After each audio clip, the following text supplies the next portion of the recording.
So you've been told that if you just exercise more, you're going to lose more weight. But the truth is, exercise is one of the least effective tools for fat loss.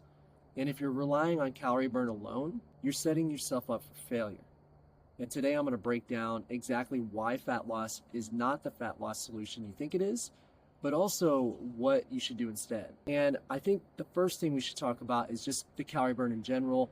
You might burn 400 to 600 calories in one workout, which really is not that much when you think about it.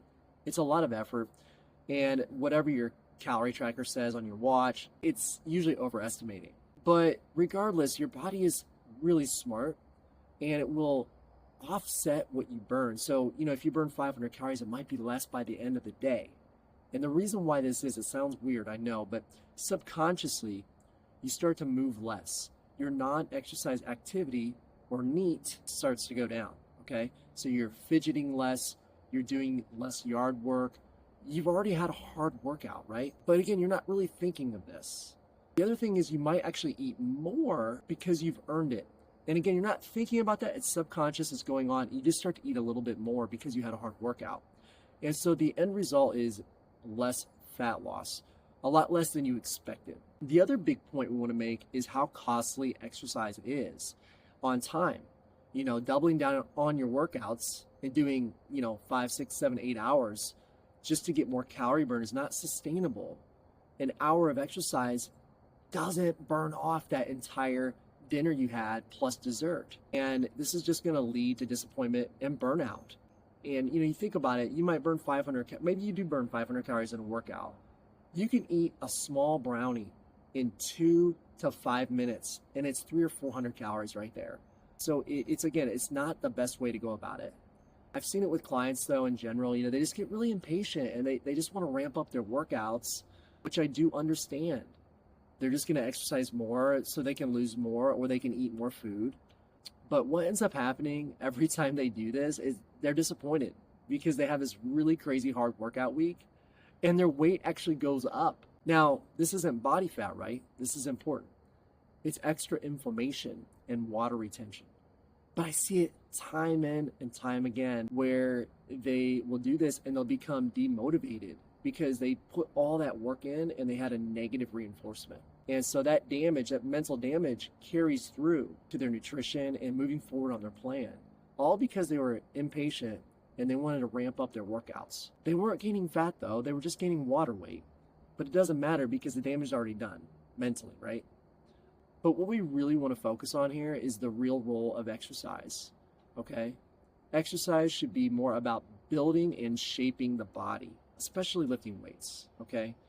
If you want to maintain muscle mass while losing fat, you have to lift weights, all right?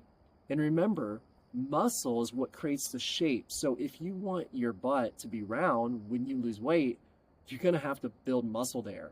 If you want your shoulders to have a little bit of shape to them, you need to build muscle there. Because if you don't, you're just going to get smaller or skinny fat, as one might call it. But beyond the physique, there's a lot of other benefits, right? We should be exercising for energy, confidence, bone density, cardiovascular health. If you've got blood pressure issues in the family or currently cholesterol issues, insulin sensitivity issues, exercise is wonderful for that. And I think a lot of people don't realize how much weightlifting helps your health, especially if you're worried about, diabetes and things like that.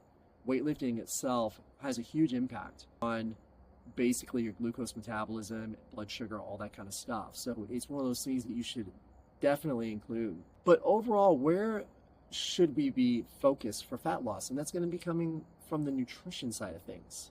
I think that's really important. Exercise will support the process, absolutely, but it shouldn't drive it. And in my opinion, what I tell people, the best approach is to find an amount of exercise, a routine that you can stick to long-term, sustainably.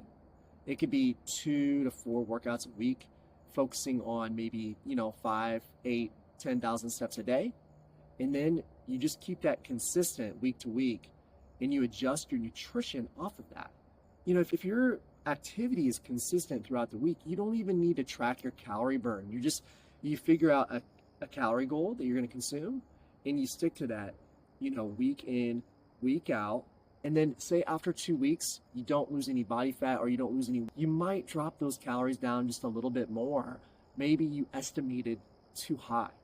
And that's not a bad thing. That just, you estimated too high. You thought that you were going to be in a calorie deficit, but the problem is that it wasn't.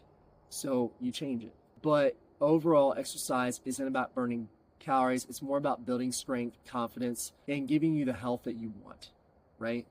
So, if you're chasing fat loss through exercise alone, remember, you're going to feel stuck. The key is pairing it with training and nutrition, okay?